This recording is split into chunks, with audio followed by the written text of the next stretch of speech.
If you were alive between the years 1984 and 2021, you're probably familiar with this little show right here.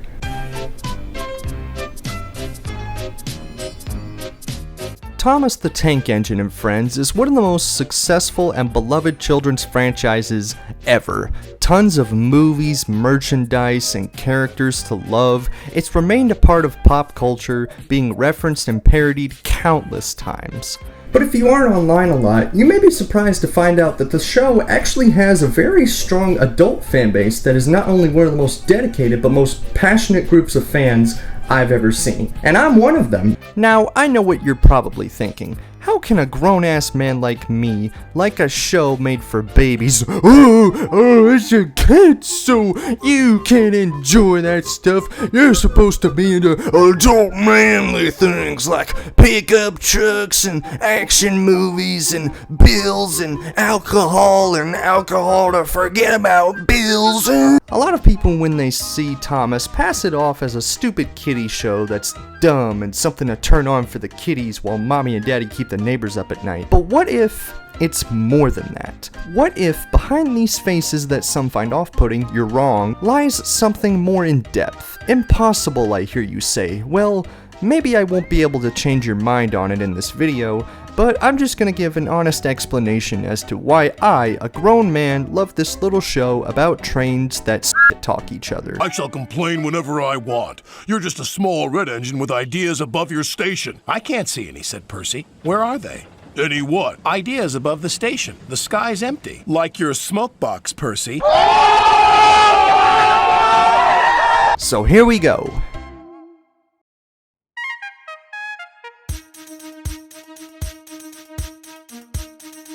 Growing up, from the ages of 3 to 10, my favorite things to watch were video games, SpongeBob, Transformers, regular show, animated films, and of course, Thomas. According to my dad, he doesn't remember exactly how I got into Thomas, but he does remember that I got really into the toys. And he was right about the toys. I was obsessed with those. I had Ertl, Trackmaster, Wooden Railway, Take Along, not Bachman because we couldn't afford it. I had them all.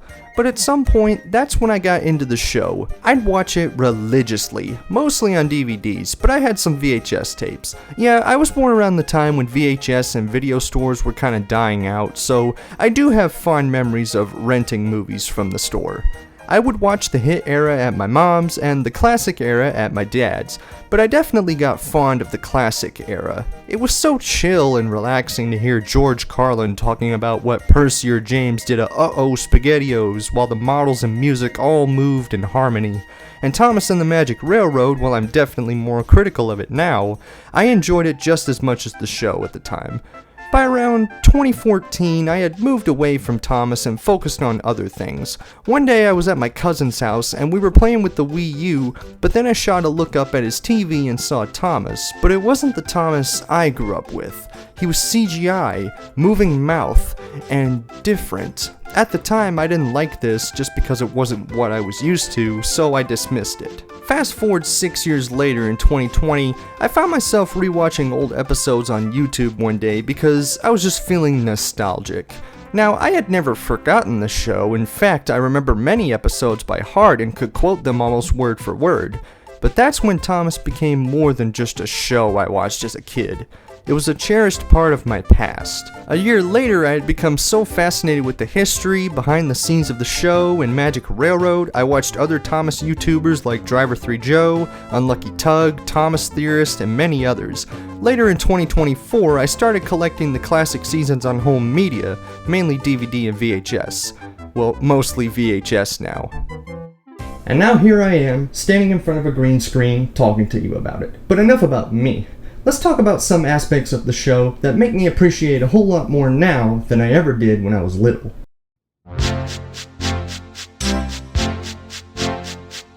Thomas, for the first half of its life, was made using model trains and sets, starting out as a standard garage-sized set, working its way up to Shepperton Studios. If there's one thing I will always love, regardless of how the show changed over time, it's the set design. This stuff was not easy to film or work with. Having smoke systems, moving eyes, getting the lighting, timing, and props set up right to complete a single shot is time-consuming and expensive. Each season costed roughly between $500,000 to £2.5 million, and the money is definitely put on full display, quite literally. As Gordon approached the new station, neither the driver nor fireman could apply his brakes. The driver reduced steam, but Gordon was still going too fast.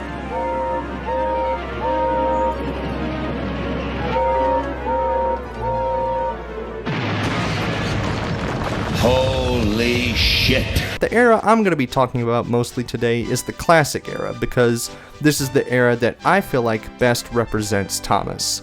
The best writing, the best music, and episodes are from this era. Speaking of writing,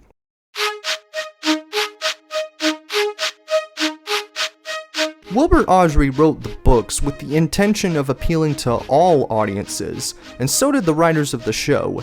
Even though the show is explicitly made for a child audience, anyone of any age can find something to admire. There seems to be a mindset nowadays where if an adult finds joy in something that's not considered mature, they are labeled as a weirdo, a baby, and are made fun of and ostracized because of that. And to me, this is just stupid. Thomas isn't a baby show. Well, I mean it was for viewers, but the less I say about that the better. The world is a harsh place sometimes, and every now and then, it's nice to be reminded of a time when you didn't have to worry about responsibilities.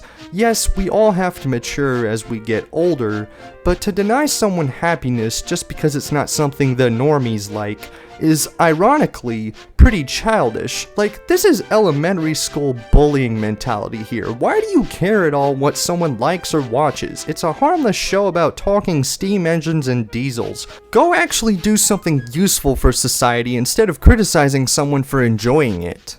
Back to the writing, the stories of classic Thomas are written in a way that it doesn't force the message onto the viewer, or dumb it down for the kids, something that one of the narrators, George Carlin, would praise. Shining Time Station was the name of the children's show on PBS, based on a series of books that a reverend in England had written about Thomas the Tank Engine. That property was optioned by Brett Allcroft, and she went to PBS with an idea for a show based on Thomas the Tank Engine and the others, Gordon and all the others. Then I played Mr. Conductor. The morals of these stories were never jammed down the kid's throat. They weren't blatant. They weren't in capital letters. They were gently massaged into the framework of the show. And there are other narrators now. But that was the history of that. That was the early 90s. Who came to you with that? They came to me, and the reason I took it was here's that acting thing over here looking at me. I thought, well, I'll show another side of myself. I'll show a side that no one's expecting. And Mr. Conductor was complete departure from anything anyone would have expected from me. Episodes like Gordon Takes a Dip or Down the Mine, Escape, Edward's Exploit, Sleeping Beauty, and Rusty and the Boulder, to name a few, stick with people because they tell a good story in a mature way that invests your attention on it. Having many of the stories based on real-life events helps drives home how real the show can get sometimes, with the exception of the talking engines. The show is pretty realistic and straightforward with its world building. No wonder I remember these stories years later. It goes to show what good writing can do.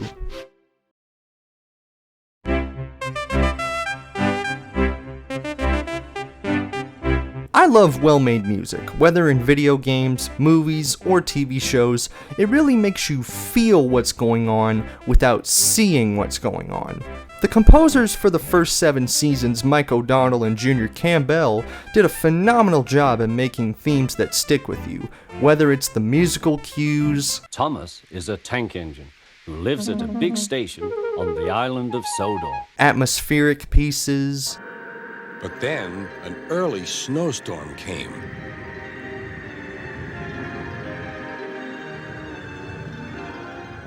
Character themes. Down a mine, is he? Laughed Gordon. What a joke!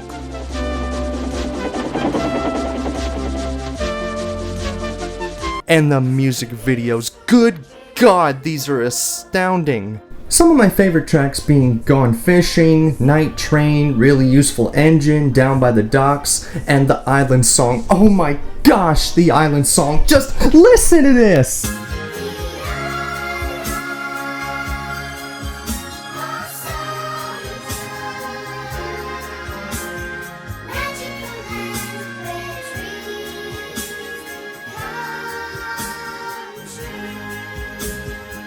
Good music can really complement something if done well, and Mike and Junior did that brilliantly, whether with the synthesized keyboard or more orchestral instruments, and shout out to the composer of Magic Railroad, Humming Man. He delivers beautiful cinematic scores that remind you of the past,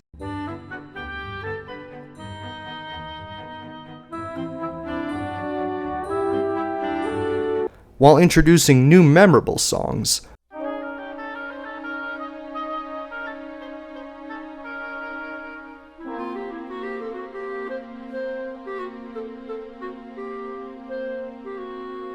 Even if you don't want to watch the show, I highly recommend you listen to the music.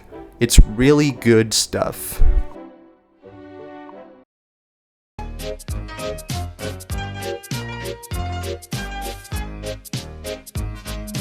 The core of the show, and the books for that matter, is the engines and people that inhabit the world of the island of Sodor. They each work off each other in many entertaining interactions, whether trying to help each other. So the old iron caught you after all, chuckled Edward. I am sorry, whispered James. Thank you for saving me. Doing a task. Men hustled and shouted, loading up the crates of fish. The last door banged, the guard showed his green lamp, and the flying kipper was ready to go. Or just straight up roasting each other. Fancy not securing your freight cars on a hill. They'll come back to spook you and your special funnel. Woo! The banter is so good. It almost makes you forget that this is a show for kids, and that's when it hits you. As I said earlier, the writing was smartly crafted to make a good story without dumbing down the moral. It doesn't have to be said to be understood. And while the last two seasons of the classic era kind of faltered in that department, they still had good episodes that brought a chuckle or two.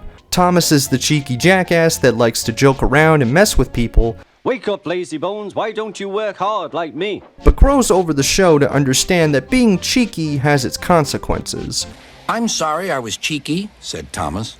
That's all right, Thomas. You made me laugh. Edward is the oldest engine, and many of the others early on in the show bring up that he may be ready to be put away and scrapped. Positively painful, remarked James.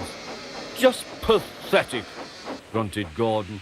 He should give up and be preserved before it's too late. But every time he proves that despite his age, he is still reliable, and serves as a wise mentor and advice giver.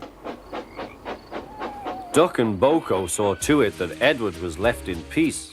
Gordon and James remained respectfully silent. Henry starts off as self-centered and struggles with his feelings because of his small firebox. Rain will spoil my lovely green paint and red stripes, he said. No one understands my case.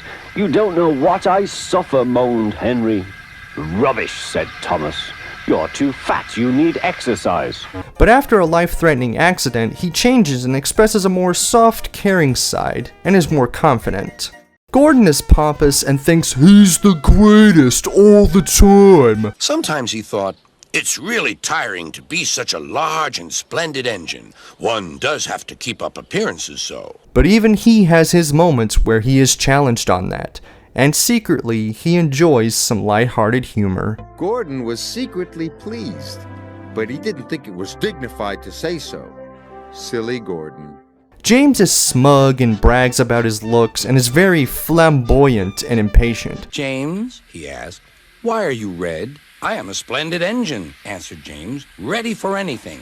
You never see my paint dirty. But as the show progresses, he learns that other people mean something too, and to watch his pride when he has a humbling experience. Look here, Percy, exclaimed Toby. Whatever is that dirty object? That's James, didn't you know?